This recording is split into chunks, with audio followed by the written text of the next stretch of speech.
what parents think they teach versus what children actually learn. Everything I try to teach you, you definitely learn.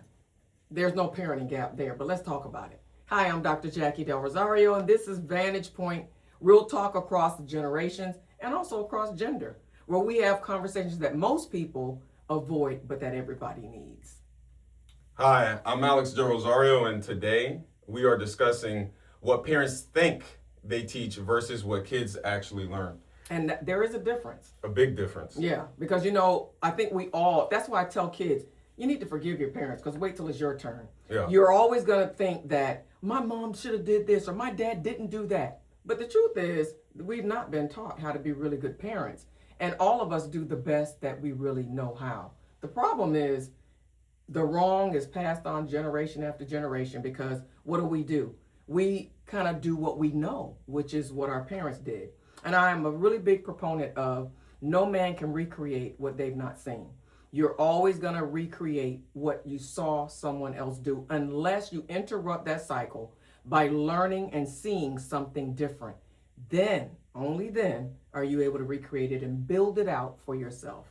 Yeah, something that I've seen is, especially with children and really humans, we think that teaching a child what to do, what to say is how kids learn. And for the most part, it's literally what they see. So what you brought up is, you can tell a child the right thing, but if you're not doing the right thing, then they're not going to know the right thing. So a lot of times they're like, man, where are you learning this? They're actually learning it from your behavior. So a funny story is something that everyone knows, like that knows me well, is I say child please. So what that looks like is someone says something I don't like, child please. So I've never told my daughter to say child please. I only use that in conversation, and I don't talk to her that way. I'm talking to all of them, adults. Let's keep it that way. When she was 2 years old and she could barely even pronounce words correct, phonetically correct, she was going child peas, and then she was saying it perfectly within the right scenario, and I'm like, I couldn't say, man, where did you get that from? Because I know that I'm the one doing that. But that's a perfect example, is I had to correct that behavior, say, no, baby, you shouldn't be saying that. But see, that's the thing. A child can't really understand that at a developmental age of, well, why is it okay for you to say it and not for me? Right. Because the way that they're literally sponges, and that's the easiest way to learn, is by replicating or imitating someone else. So the issue is, and why I really like this subject, is it's saying what parents think that they're teaching versus what's actually doing. Well, here's the other thing, that when you're an infant, your whole world revolves around your parents. They're the ones that take care of you when you cry, when you need something. They're the ones that are there. So imagine, they're like wanting to model you, because out of that love and that, I think that dependence on you. Yeah. So you're that central star in their story. Yeah. And so it's natural for them to want to be like this person that they're, looking to. And Doc, something else that I always say is, everyone thinks that they're 3 and 4 different people. You're really just one. So a lot of people might have to argue that down. So this is what I'm saying is a lot of people say, oh, this is who I am at work. This is who I am with my family. This is who I am with my friends. What I'm saying is, yes, you are allowed to do those different role switches, or some people call it code switching. But in actuality, you are just one person. So I feel like there's almost a form of deception that people play on themselves, because they think that they're showing up as someone else, where your same self is underlining everything. So if you have a vulgar language that you use and things of that nature, now you're saying, oh wait, but around my kids, they've never heard me curse. But what you're not understanding is, there's a lot of times where you might be in the family room on the phone cursing up a storm. Now, are you talking to your kids directly? No, but are they hearing you say bad words? The answer is yes. So that's what I'm saying. I'm going to restate what you said. So what you really mean, you're not literally saying that you're the same person. You're talking about core characteristics that we have, that whoever we are at our core, it shows up no matter what setting that we're in. And so here's another thing. I ask people to think about simple stuff like, what kind of lifestyle are you living, even though your kids are young?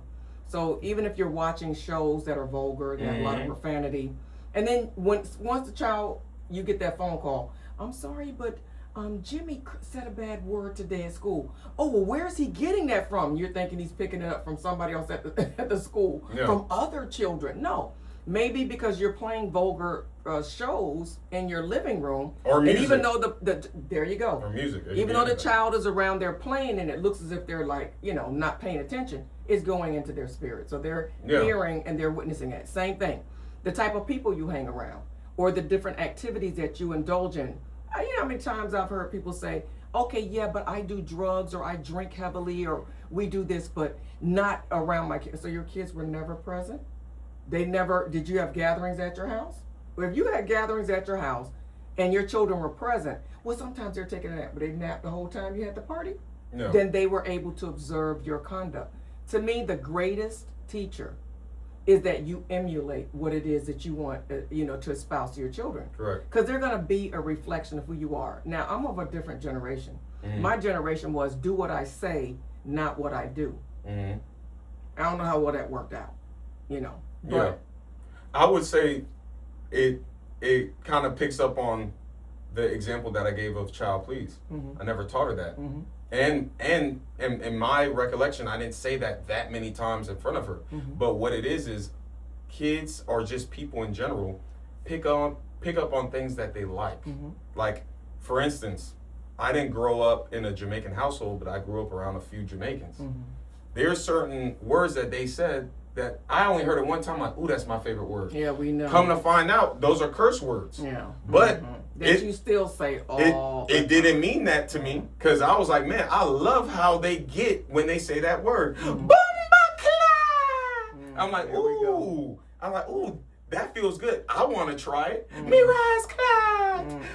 See, I'm like a child in that sense. I'm like a child in that sense. So excuse my language, but it's the same thing. It's like those people that are from that culture, they understand what they're doing. So now you just insulted our viewers. Yeah, and listen, it's okay because they need to learn the same way that a child does, and the same way that I needed to. So because I'm not mature in that culture, me just hearing a word that they said with a certain enthusiasm, I said, "Ooh, I like that. I like the energy. But it's funny." That's a good point. That's probably why the kids pick it up. But let's talk about what builds character. Like, what are some tips that you can give to our audience so that they can kind of walk away from this podcast saying, you know what, I might not have this part down, but now I have some tools in my toolbox. I would say that reflection is the biggest one for me. Is we all think that we act a certain type of way, but then there's the reality of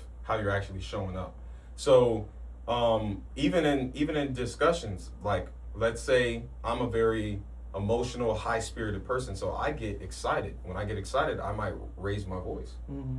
But how's that coming across? It's coming across maybe like I'm yelling, or maybe like I'm talking too loud, and hey, calm down. And that's why you got what's wrong with you? Children. Yeah, amen. So what I'm getting at is when you can reflect, you can now see how you're coming across versus how you meant it.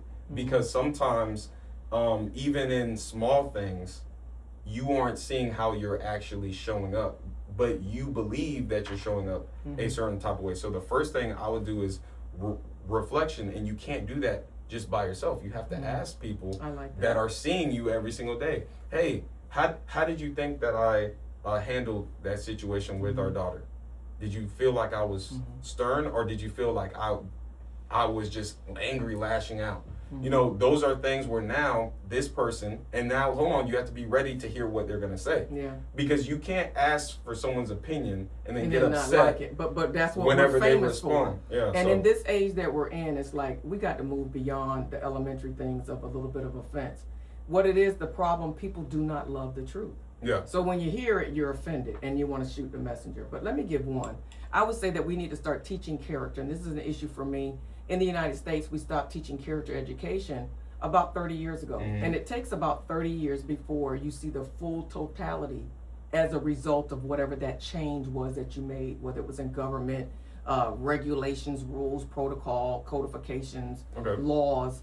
And so what we're seeing now is people are talking about kids shooting up schools, and they're saying it's only, deal with the arms. No weapons should be allowed. You shouldn't be able to buy military style weapons. That is a part of it. But the other part is we've not taught compassion. We have not taught empathy. We've not taught love and kindness and those sorts of things. Instead, our society's been absorbed into the I generation. So everybody's about me, and what about me? And so teach empathy. Like if you have more than one child, or even if you're watching something, I used to love teachable moments that I would use whatever's happening in the world around us to use it as a lesson for my child. So say, for example, maybe you have two children and one did something to the other. When you're correcting, ask, how do you think that made your sister feel? So that they start to think outside of themselves and start thinking outward instead of always inward. And that kind of a consideration. Maybe it's something that you're watching with a cartoon, or you're reading a book to them.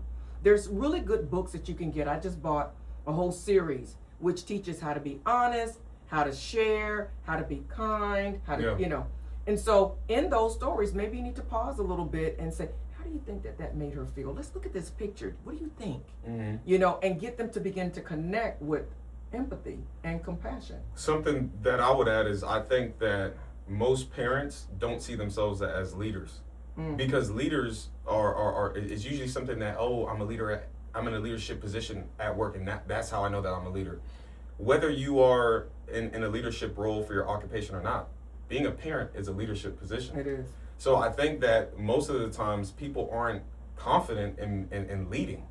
So a lot of times, I'm just their mom, I'm just their dad. But that's why we're trying to give some really good tidbits so that people feel empowered. But some of it is understanding that. Say that I'm a leader. Just because I'm a parent, just because I'm a mother, just because I'm a father, I'm already a leader, and my child needs me to be one. Well, let's teach them how to really mold their children. Let's hope that when we finish the podcast, that they have some really valuable tools that are really going to help to drive that activity. Another one I would say is encourage problem solving. A lot of parents, particularly, we can see the difference in our generation and yours. Like you guys, we took you to college. We helped set up your room and all of this stuff. Man, our parents are like, I'm glad you're graduating high school. We had to figure out what college we're going to go to, figure out what you had to do to get in, figure out how we were going to get to that college, and then worrying about a dorm room. That was like the least on our list of things to do, because we had to figure out how to get there. In today's society, parents do everything. Encourage problem solving, encourage independent thinking, where they learn how to be a builder of their own life. And for me, and maybe it's just the way that I think and talk, that's all leadership. Because again, if you can't define something, then you're going to be doing the role a wrong way. Most people think that a parent is just a caregiver. So that's why my kid's never going to go without anything because I went without. And now they equate going without with not getting proper care. That's not true. A leader is to prepare you for life. There you go. For your journey, for everything like that. So yes, all of that caring is really for the adolescent stages where the kid literally cannot do without you. But that's only for literally a blink. Once they get to 4 and 5, they're already ready to start being independent. Now, of course, they're not independent the way that a teenager or an adult is. But that's why, again, you have to reframe things, because what does leadership mean to people? What does caregiver mean? So a lot of people think, I never got to go to Disney World, so my kids go to Disney World every single year. I'm such a good parent. And they don't even know about Disney World, so how are they going to care about it? But this is what I'm saying. They'll say, I'm a good parent because I do that, because their parent didn't do that for them. But watch this. You can't lead from fear. Because fear always brings you the very thing that you're afraid of. I agree. So because they feared what they had to do without, now their fear is driving. It's the driving motivation to why their why. It's the why I did this. It's the why I didn't do that for my kids. So you're gonna have a fumble of the ball, because you're gonna have a problem. And it also goes to what you're saying. It's selfish, because again, it's all about you. It's I provided this for my child and I didn't get this, so now I'm a better parent. Where the mission should be the mission is the child. Hey, what type of child do I have? A loving child? Do I have a child that is respectful? See, those are things that actually say more about you as a parent. There you go. That's how you're actually graded. Where if I hang around someone's kid and they have no manners, they're rude, they don't listen. I'm not looking at the little 4-year-old. You're looking at the I'm looking at the parents. Like, but not only this, let's talk about the fact that parenting is progressive. You don't just parent. You could do a good job with parenting up to this point, and the child is good. But a child's level of development changes every like 2 to 4 years, drastically. Yeah. So you have a completely different little person in front of you. Correct. So you got to now learn how to parent at that stage of their development. Correct. And it gets progressively difficult. Yep. Because the more they're independent, have their own mind, their own thoughts, and they're able to do their own will, the harder it is for you to figure out how to level up and to know how to address that.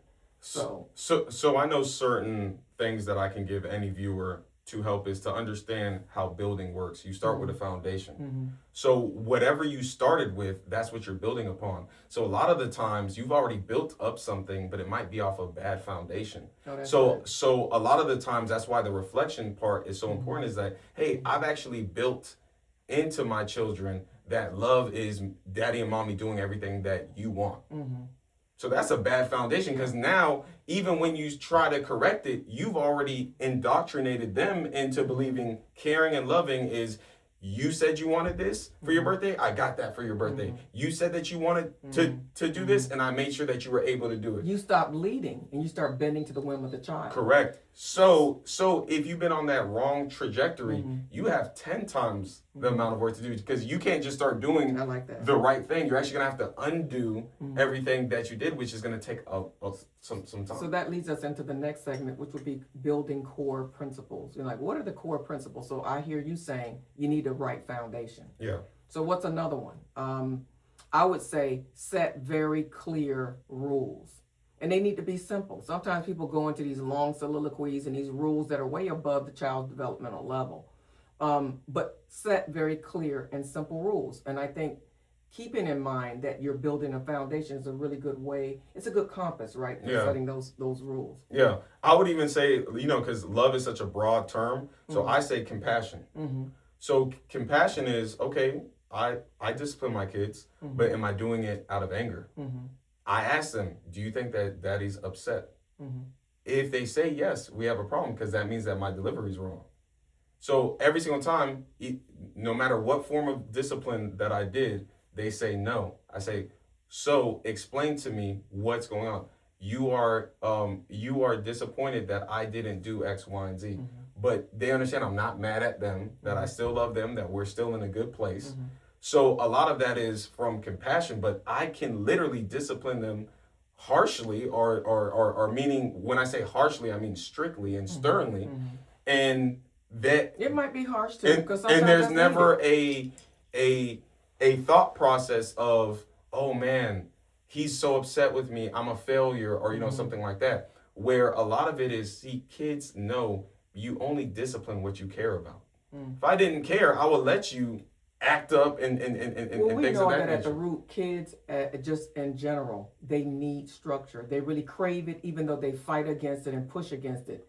They will not respect a parent that does not give structure and order. Period. Dot. Full stop. Correct. And so I would say compassion as the next one. So I would also say consistency. Yeah. So many parents are inconsistent. So in certain settings, they roll out the full law. And then in other settings, they don't. And what I hear parents say all the time is, I'm tired after being at my job. So what? Nobody asked you to have the child. Correct. So you owe the child. You're the bishop of their soul. You owe them your absolute best, no matter how difficult it is, how much of a time thief it is. Because sometimes you want to sit down and you have your little cup coffee and tea or your little cookies or whatever and watch your program. And then they're misbehaving in the midst. You got to forego that and make dealing with them most important. Yeah. Because again, what you do with them when they're little is what they will begin to do when they're big. It's an investment. Yeah, and not only that, it's a replication. Yeah. Because whatever they have learned, they're going to now do with their children or in their relationship. Yeah. So it's really, really crucial. One of the things that bothers me a lot is when people teach children to lie. I've seen that. Adults teaching kids corrupted behavior. It really does upset me. Because a child doesn't even get to really make the decision, am I going to do this the right way or am I going to go the wrong way? You've already made the decision for them because you've modeled that for them. I remember I was talking to someone recently, and I asked them, don't give my granddaughter any sweets. And I really mentioned to them, because every time they would have an excuse. Oh, I was getting that for myself. Okay, but if you know that she has this weakness for sweets, please don't pull them out in front of her. Can you just wait till she walks away or send her away? Then if you want to pull out your sweet, do it. No. They do it again and ask her to get it for them. And when I come in and see this, I say, oh, so you're giving her sweet. And they said, oh, no, I didn't. And I'm looking at her mouth, right? And so there's like a stain around her mouth. And I'm saying to her, did you just have a sweet? Did they just give you candy? And she's looking at the person, and because the person is still saying, no, trying to teach my grandchild to lie. And so what happened is it was a showdown, and she didn't know what to do. So she didn't take a side. She just stayed quiet. But when I pulled her to myself and we left that setting, she basically said, Mimi, yes, they did give me a sweet and I did eat it, but I know it's wrong. And I was like, thank you. I said, listen, it's hard to tell the truth, particularly when someone bigger than you, an adult, is lying. But adults sometimes do the wrong thing. So I explained that to her and then made the case that still it's important for you to do the right thing. Even if all of your friends and everybody around you is doing the wrong thing, you do the right thing. That's good. But it bothers me. Yeah. No. So that's something that I get from you, and people that know me, I'm more extreme than Doc is. So I'll take that lying thing to the next level. I don't tell my kids about Santa Claus, about anything like that. I don't tell them, oh, Santa got you this gift, leave out the cookies. No, your mom and your dad, your grandma, your uncles and your aunts. These are the people that got you this. I explain what Santa is and say you can sing the song, you can do whatever you want to. Christmas for me is about Christ. It's about this. It's about that. It's not even about presents. So like I told her the truth at a very foundational level. She doesn't go around telling kids, oh, Santa's not real, which is every parent's fear is like, oh, I just don't want to ruin their childhood. They can understand the same way they understand SpongeBob isn't they don't know. Correct. The same way that they know that that SpongeBob and all those they characters don't know about that. They're waiting real. for it to be taught that. Correct. And if you, even at school, if the teacher teaches them that, because even if you go to a parochial school or you go to a school of faith, they still do teach that. Of course. And there's nothing wrong with that. That's the whole point, is that people are like, oh man, I would hate to be your child. Like you're robbing them of their childhood. I said, they're still doing all the things. They're getting to watch all of the Christmas. Did you feel like something was wrong? We never celebrated Christmas except for doing things for other people. So you guys never got Christmas gifts from your dad or I. Your whole time growing up until like your senior high, college years, did we start to exchange gifts. And the way that it was explained is that this is about what you do for other people. Again, leading back to foundation. Yeah. And I always made you guys understand that you're responsible for the life that you've been given to live on this earth. Your life should count for somebody else. Everything cannot be about you. Yeah. And then going back to the line thing, I tell people all the time, there's going to come a point where... You didn't answer the question, though. Do you feel like you lost anything? No. By not having Christmas? No. Clearly not, because off of what I'm saying is basically... Don't be the person that's telling your kid the majority of those lies. I remember for me being in a reality that's not the truth is very almost traumatizing to me. So like for me, if I believe something and then I come to find out, oh no, that was just because you were young and that's just what we did because it's cute. I can understand the concept of that because I'm really thinking, oh man, there's someone maybe coming down the. I mean, again, I didn't believe in Santa ever, but yeah, and then I had questions. We don't even have chimneys, So like, a lot of it is I was like, man, but we're always told to lock the door, but we're okay with someone just coming up in the house. You're a thinker, though. Doing all these type of things. So what I always tell people is, you can't be the one trying to instill a positive value while you're pouring in a negative one. So even if you think that it's cute, it's a lie. Yeah. But so let's stop with that though, for the viewers to understand though. You're an independent thinker. You know that most children don't ask questions like that. They ask a few questions, but not like that. You know. possibly, but So you've been taught to be an independent thinker and a thinker, somebody that doesn't just take what's told to them and they think it through to find out, what's relevant. Moving to the next one, I would say, don't shame your child. Just correct the behavior. yeah, And I think some parents, because they're petty. mm-hmm. They might even be mad at the child that the child made them miss their favorite show or whatever. I don't know. But make sure that you're correcting just the behavior and not making the child feel bad. Now, there's one thing that needs to be explained. Correction doesn't feel good, but correction is good for you. So I think having that conversation. I was really shocked because you would think that a 4-year-old really can't understand like deep concepts, but they really can. Yeah.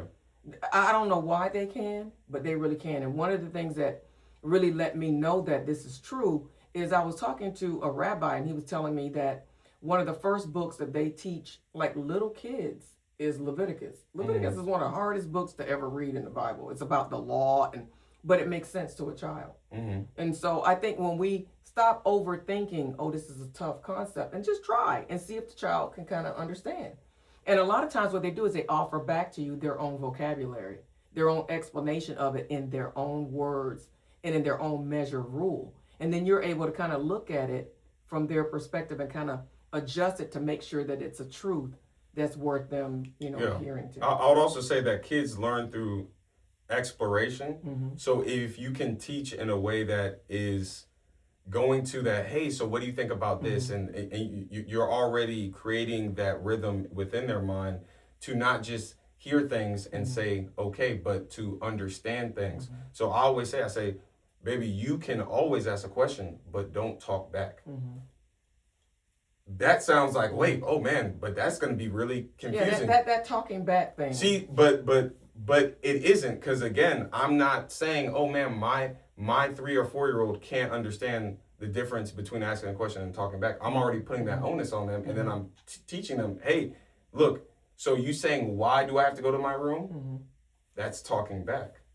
Oh, really? Yes, because there's a difference. Is, hey, it's time to go to bed. Mm-hmm. So brush your teeth and go to your room, and Daddy's gonna meet you in there. Mm-hmm. But why do I have to go to my room? We already have a routine. You already understand when the bedtime is. That's not a genuine question. You are now challenging a rule, and so what's the way to deal with that? Simple. It's very simple. Excuse me. Mm-hmm. Do you know what time it is? Is it bedtime? Mm-hmm. Okay, so Daddy said, go use the bathroom, brush your teeth, and go to bed. I'm gonna go in there and read you your story and whatnot. And then I say, no more talking back. If Dad tells you to do something, you go ahead and do it. Okay. Versus there are other times where they're asking a question for better understanding. That's not a question for better understanding. So I'm gonna insert. What I would say to kids is it's okay because I'm teaching you to be an independent thinker. So thinkers do question things. Correct. But I get what you're saying. It's a routine. I would say whenever a parent is given instructions or discipline, avoid long explanations. Hands to yourself. Then that way kids don't misunderstand or think that it's something about them. So for this, I say it's the way that you ask the question. So if you're asking it in a disrespectful or a challenging way, that's different than asking for information. Correct. Because you want to understand. Yeah. So obviously, if it's during bedtime, you know the routine. It's a challenge. So I would just say, I wouldn't even go to a long explanation. I say, it's bedtime. You know the routine. Brush your teeth, or whatever the original command was, and just that's it. So that they're left to think about it. This is something that I'm not that good at. To me, I over-explain, but it's not good because the more words that you use is the more inclination for the child to take them and maybe in the wrong direction. So it's really simple. These are the rules. You know what time it is. Brush your teeth. I think that or go to bed, whatever the original. I think that works for simple things, but other things need an explanation, and the child is literally originally you give the explanation, but every time you break the of course rule, not. You don't because you already know now. Yeah. But it is very important to establish the difference between gray and black. So everyone knows the difference between white and black because they're nothing alike. But gray kind of has some white in it, kind of has some black in it. I spoke to the gray. Now here's another one. You should never let your tone. I always noticed that when my husband would tell my kids to do something, he never used long sentences. It was like just a simple charge, and they always listened and did it immediately. What do women do? We raise the tone of our voice and we start begging. Yeah. You're no longer operating as a leader. Correct. Now you're saying that I'm begging you because you're in control, and I'm the person that's just hoping that you'll, listen to some of the stuff that I'm saying. Yeah. So women, I say, slow down, lower your voice, and shorten your command. Yeah. Stop it.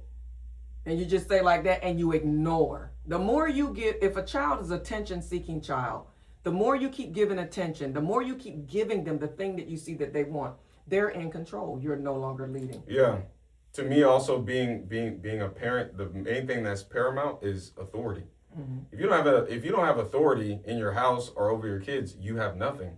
So even if they're good in school, they behave well, but if they challenge your authority, see, that goes to the talking back. Yeah. The talking back's going against authority. I can't have that in my house. So I think that's the thing that you're teaching is you can't come against the authority of this house.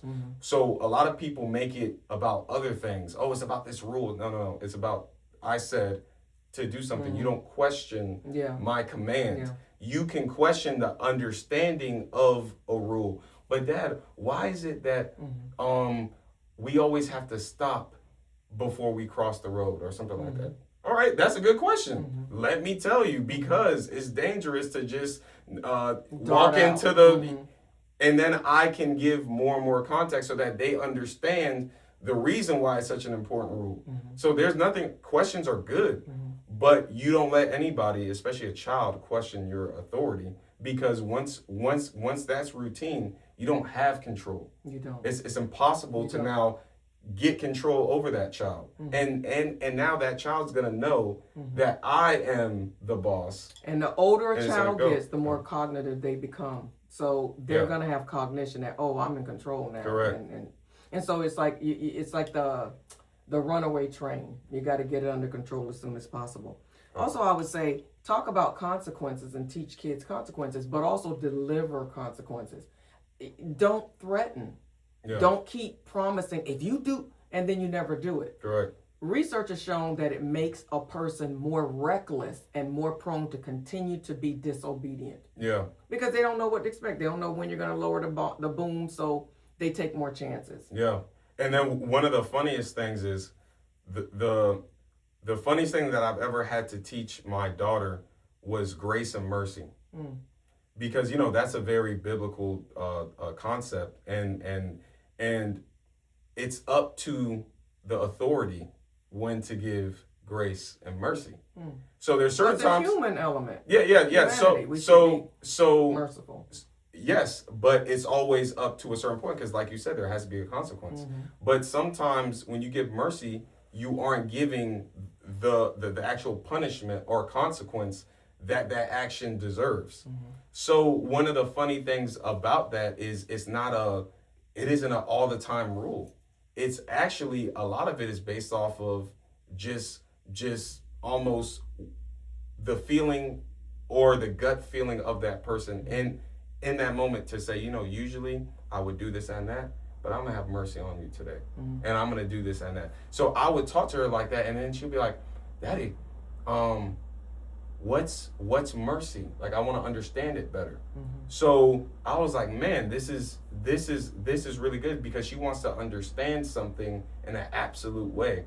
And just like language, there's certain things that you're only gonna get the more that you're in it. So a funny thing is my dad is a native Spanish speaker. I'm not.